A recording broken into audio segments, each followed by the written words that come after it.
La danse hip-hop, elle est super ouverte à tous les styles différents, à n'importe quelle influence. Et chaque personne peut venir rajouter sa personnalité en fait, et son originalité.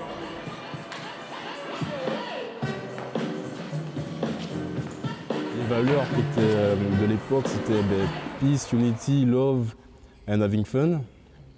Ce qu'on partage toujours aujourd'hui, c'est toujours les mêmes valeurs aujourd'hui qu'on essaye de promouvoir. Donc c'est voilà, la paix, l'unité, la joie, la bonne humeur, le respect, la connaissance aussi. Le partage, voilà. Que des valeurs humanistes et positives. Contrairement à ce qu'on pourrait penser, voilà, d'une danse qui vient du ghetto, qui vient de très loin du Bronx, du ghetto. Voilà.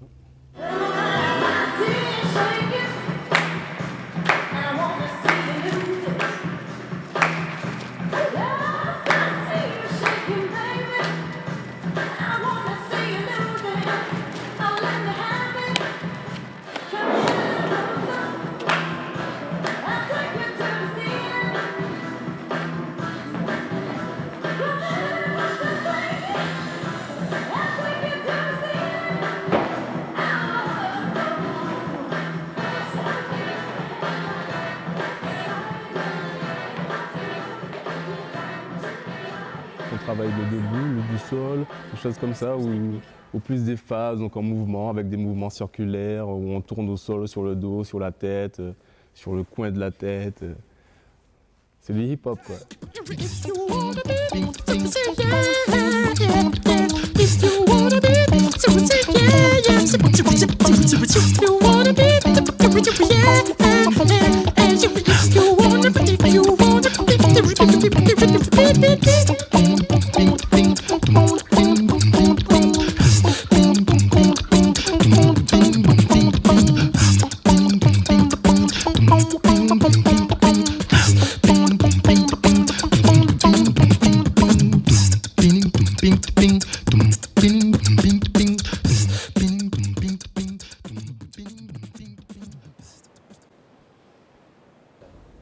J'étais souvent dehors en fait, à partir de mes 12-13 ans. Je faisais beaucoup de skateboard aussi, donc on passait des nuits entières dehors et on s'amusait quoi. Et puis on a trouvé que le graffiti c'était pas mal pour découvrir la ville et se l'approprier un peu. Mon médium principal c'est la peinture et de mixer la bombe, tout ça, ça me paraît au final très naturel parce que j'ai commencé à faire de la bombe, ouais, à taguer les murs. Il y a un côté très vieille peinture bourgeoise dans certains sujets, comme certaines toiles, et même dans la façon d'amener le portrait, qui est assez classique en final.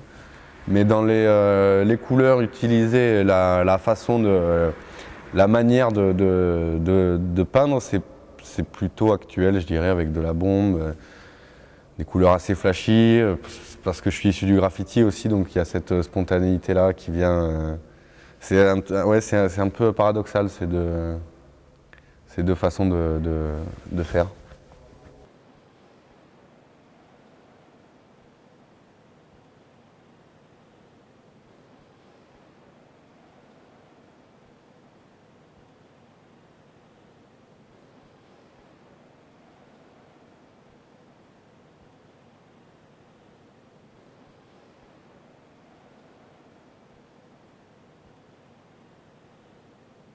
Le tagueur, c'est celui qui va taguer la rue, qui va mettre sa signature, le principe étant de matraquer, voilà, à l'instar des publicités qui nous polluent tous visuellement. Voilà, c'est un peu le même délire, quoi. Le graffiti, c'est une déclinaison du tag. Il y a plusieurs déclinaisons en fait dans le graffiti. Mais le graffiti à la base, voilà, c'est un tag mais dessiné. Donc plus abouti, avec des couleurs ou pas, mais s'il y a il y a un petit peu plus de recherche. Les formes sont plus volumineuses et en général, ça plaît un petit peu plus aux gens.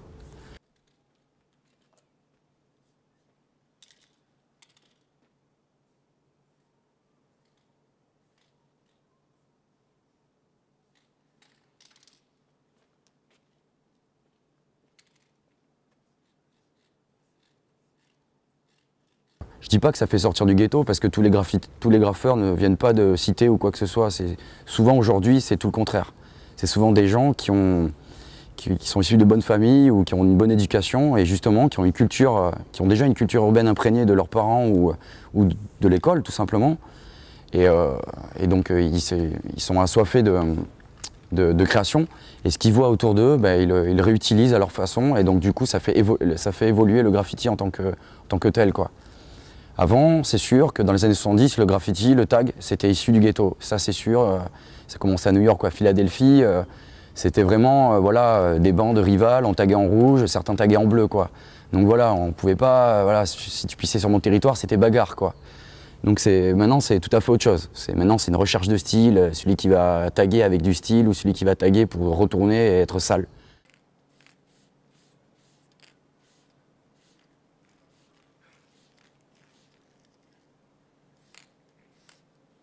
Ici, c'est génial, je trouve, l'endroit est complètement fou.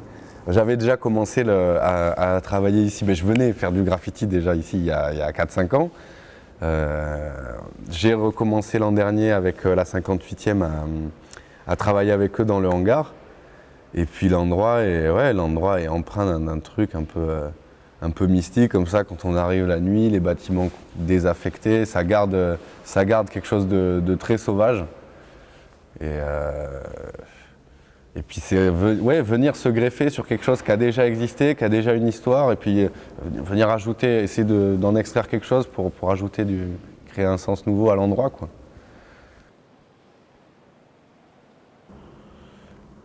Et puis toute cette vie qui est présente, quoi, derrière, là, c'est des traces de mecs qui étaient là, c'est pas préhistorique, c'est de maintenant, mais ça va participer, je pense, à ouvrir un peu ma peinture, je l'espère.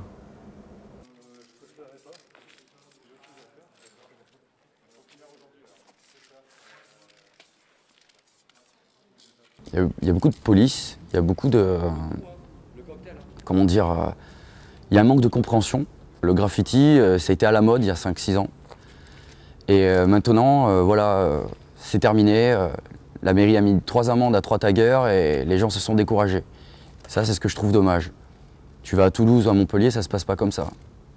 Voilà, c'est la mentalité, elle est, ok, tu vas en serrer 2 ou 3, mais il y en a 10 autres derrière qui vont prendre la relève. Ça s'appelle la liberté d'expression.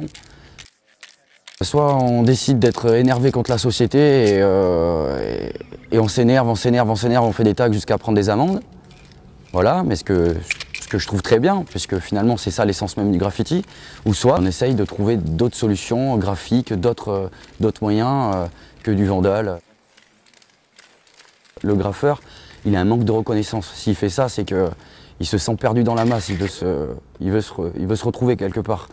Même si c'est juste par un petit pôle de graffeur qui va reconnaître que son blaze ou son nom, bah c'est déjà pour lui une façon d'exister.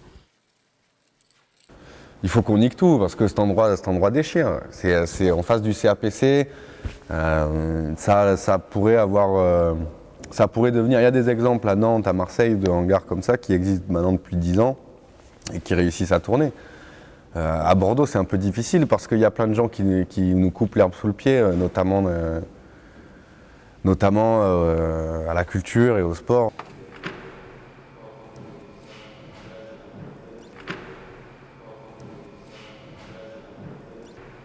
Il n'y a pas de moyens. Ici, il n'y a pas de moyens. Ils sont débrouillés pour récupérer du bois, pour faire des mini eux-mêmes, choper des containers, tout ça, ils ont fait sans l'aide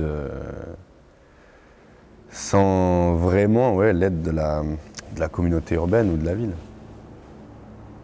Et c'est ça qui, si ça marche, pourra prouver que on peut se débrouiller sans vous. Donc si vous êtes là, c'est encore mieux, quoi.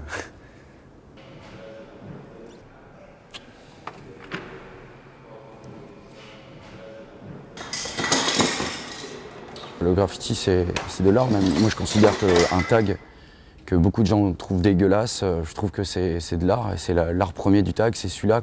Après, pourquoi je viens à la caserne d'Oniel, deuxièmement, c'est que c'est aussi un rendez-vous pour tous les autres graffeurs. On se connaît tous plus ou moins et c'est une façon d'être toujours dans l'échange, dans la connexion, de se faire tourner des peintures ou de peindre ensemble et d'arriver à des trucs plus aboutis ou de faire autre chose que ce qu'on fait habituellement. Toujours la mixité de style, c'est toujours plus riche qu'un truc personnel, quoi. J'ai aussi envie que des gens comme vous viennent découvrir un peu ce que c'est le graffiti, qui se prennent un peu dans la figure plein de styles différents et que ça leur fait faire des beaux rêves, quoi. Enfin, je sais pas. Je viens pas forcément me cacher, en fait. C'est juste le seul endroit, c'est peut-être insolite comme ça, mais c'est le seul endroit où c'est possible de faire ce qu'on veut en peinture.